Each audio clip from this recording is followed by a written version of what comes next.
Welcome to the Divorce Angel podcast. I'm your host, Tanya Summerton. Attention business owners, senior managers and executives. Your successful separation begins right now. We have the answers to the questions you did not even think to ask. Let's face it, you're already successful in your career and we're here to help expand your knowledge and limit your costs by designing a strategy for your divorce. We take all that business knowledge you've acquired and we put it to work. With proven strategies, systems and processes, we've saved our clients tens of thousands in legal fees and helped define their future. And now we're doing the unthinkable. We're revealing the secrets the lawyers have tried to hide and giving you our formula for 5 steps to a seamless divorce. We're changing the world one divorce at a time, so stay tuned. Hey everyone, welcome back to the Divorce Angel podcast. I'm Tanya Summerton. Well, it's another week in isolation and I'm feeling a little bit happier. Hopefully you are too.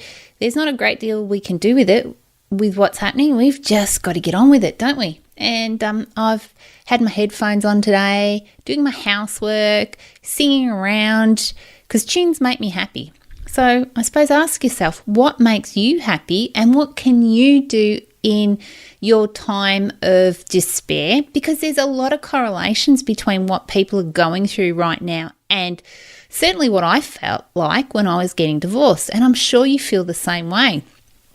I suppose the problem here is if you're compounding your unhappiness from your relationship with what's also going on in the world, people can get very stressed and very overwhelmed. And I've done some podcasts before on those two topics, but just quickly, overwhelm is where there's so many decisions that have to be made, you just simply can't put them in order of priority. And if you need to simplify overwhelm, that's really what it is. So my key advice for you is if that's how you're feeling right now, just take a deep breath and try and calm down a bit. And even if you get out a bit of paper, but just start listing the things that you need to do and why you're feeling overwhelmed and how can you break them down into just some little steps bit by bit and just tackle them one at a time. Ask yourself, what's the danger? What's going to happen if you don't get everything done?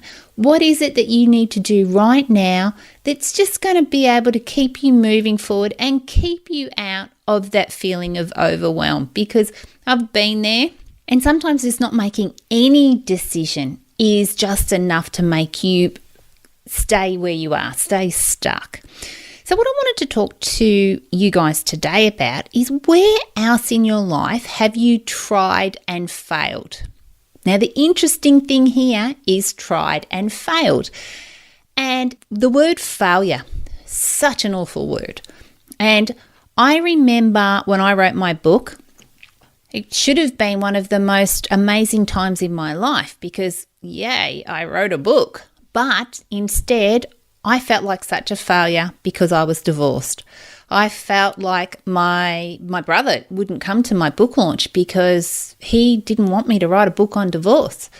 And the thing was that, well, it is what it is. I wrote it and he thought I was sort of celebrating it. He didn't really understand everything that I was trying to achieve. Today, that's completely different. Our relationship's completely different. But back then, he thought I was sort of encouraging people to get divorced, which is the last thing I want. I don't want people to get divorced. I want people to be happily married.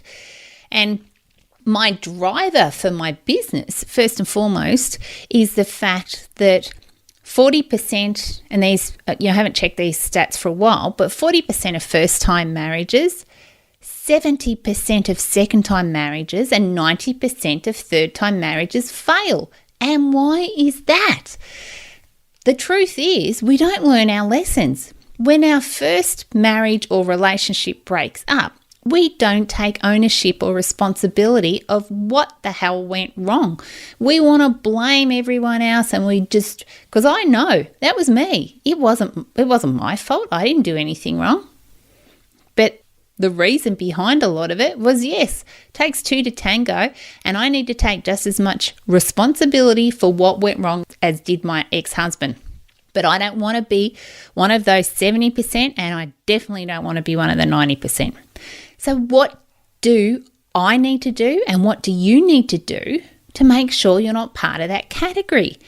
And the simple thing is to sit there and ask yourself what went wrong. What part did you do in your relationship not lasting? But the other thing, looking back now, is I felt like I'd failed, but I hadn't failed. I'd succeeded. I'd been married for 22 years. I had 3 beautiful children. And I want to swear right now, I friggin' succeeded. But at the time, with everything else that's going on, and this might be you right now, I didn't feel like that. I couldn't see what the possibilities of my life could be.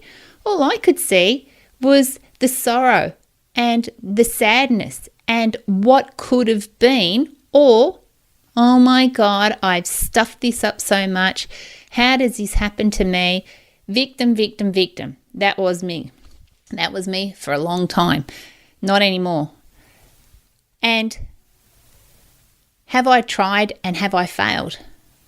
It's how you look at it. So yeah, you could say that I failed, but I don't accept that word. I do not accept that word. I did not fail. I succeeded and I learnt from it, and I'm helping others from my mistakes, and I don't want you to do those same things. But ask yourself right now, why around the world do divorces cost so much money? Why around the world do we continue to make the same mistakes? Why are all of our courts bloody locked up with people lined on the footpath to get in to tell their story in front of a judge so that a judge can make a decision on our life? Why? There's something seriously wrong with the ecosystem that happens when it comes to the divorce industry. And we've allowed this to happen. We've allowed the lawyers to take control. We've allowed our emotions to take control. We've allowed the judges, the courts, and everything else to step up and take control of our life. Where, let's be honest, if we took responsibility for what we did wrong, imagine how we would not even need to go down those paths. We could take full control of our life. We can make sure that those mistakes didn't happen again, because rather than being failure, they're lessons. They're lessons in success. They're lessons to make sure that we succeed in our next relationship, in our life, that our children can step back and watch and think how proud. And this is what one of my kids said to me not that long ago. We are so proud of you, Mum, because you've turned a bad situation around and you're helping other people. And that alone is the greatest accolade that I could ever get. If that's all I got for the rest of my life, that alone is the greatest reward I could get out of my divorce. And I want that for you. So I feel like I'm up on my high horse right now, but the idea is, when I say to you, where else in your life have you tried and failed? What does that mean to you? Do you see the negative connotation or the positive? Because I don't want you to sit there and your interpretation of that question be, I failed, I can't do anything right, this is not fair. Because I'm telling you right now, if that's how you are taking this, you're in victim mode. And if you're in victim mode, we've got to get you out of it, because you haven't failed. You haven't failed. You've actually succeeded. You've gone through a relationship and it hasn't worked out, and you've figured out a way to keep going on with your life. You've picked your socks up, and every day you get up and you keep going. And if you're in a relationship right now that's not working, and you know without a doubt that you are going to leave, the advice that I give to you right now is that you do not need to be like the numbers of hundreds and thousands and millions of people that have gone through a divorce going back years and years and years, and have used a system that is completely and utterly broken, and it works on the side of everyone else other than the people that are getting the divorce. That does not need to be you. You can be the person that actually has learnt from everyone else, because that's what history is all about. We need to learn from history. You need to be the person that stands up and puts your hand up and says, you know what? I wasn't the perfect person, but I've learnt and I'm never going to let it happen again. But while our relationship isn't working, we need to now be amicable in how we move forward. And how do we do that together? So I've spoken about this on last week's podcast, but I've done a video series and a course to help people when they're having the conversation with their ex-partner. So you make sure that you're not placing blame. And when you're not placing blame, it means that you're not accusing someone. You're not blaming someone, but you're taking ownership. And when you take ownership, you are not failing. You are learning. And that's the key here. My dear friends, I want you to learn. So where else in your life have you tried and failed? Where else in your life have you tried and failed and turned it into something amazing? Because that's what's happening right now. You are going to turn this completely around and become the most amazing, kick-ass person on the face of the earth. You are going to have your children step back and look and wonder how it was that they were so lucky to have you as a parent.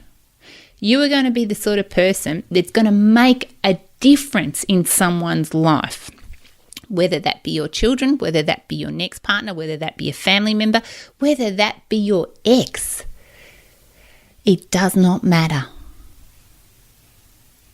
So I want you to really think about the question, where else in your life have you tried and failed? And how you respond to that is how you're going to keep moving forward right now. When things are hard and things are shitty, you are going to be able to keep moving forward because you haven't failed. You are not a failure. Do not allow your identity to be that you have failed, because I've been there. I was that person. I cried. Why did this happen to me? How did I get here? Why is it that I'm not good enough and can't even make a relationship last?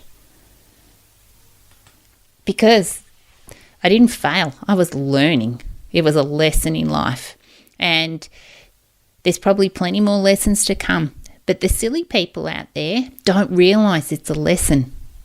The silly people out there don't realise the value of what they're living through right now, because that value is going to absolutely make you stand out in a crowd. And that's what I want for you. If you'd like some help to get through your divorce, please contact me. We're here to help. We've got some great resources, some free ones and some other ones where we can help people put together their life.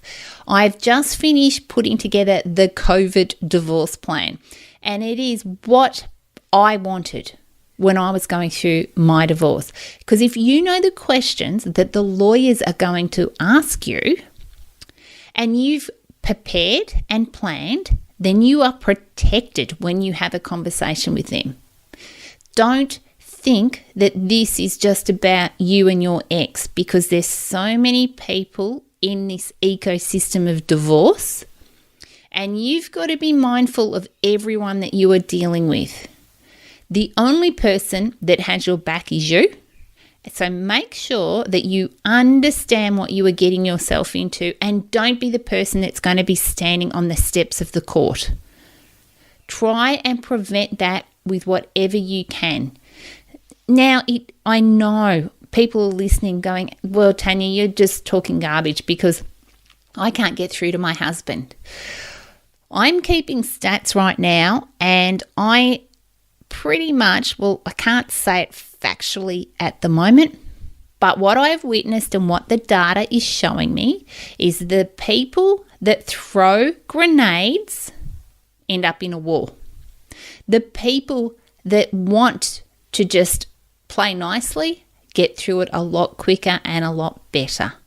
And the quicker I can get this data out into the public and the quicker I can let people know, hopefully then I can stop people making the mistakes that hundreds and thousands and millions of people before us have made. But don't be one of those people. Because you haven't failed, you've learnt. Okay, guys, that's it. I'm gonna hop off my soapbox right now, and I might get back to some cleaning. Anyway, I'll talk to you later. Bye, guys. Thanks for listening to the Divorce Angel podcast. Go behind the scenes of my business to learn the secrets no one else will share. Deep dive into the Divorce Angel process and listen to our most popular episodes over at tanyasummerton.com. If you love this episode of the podcast, do me a favour and head over to iTunes and subscribe and leave a review so we can reach more people and change more lives. That's all for now, and I'll catch up with you next week.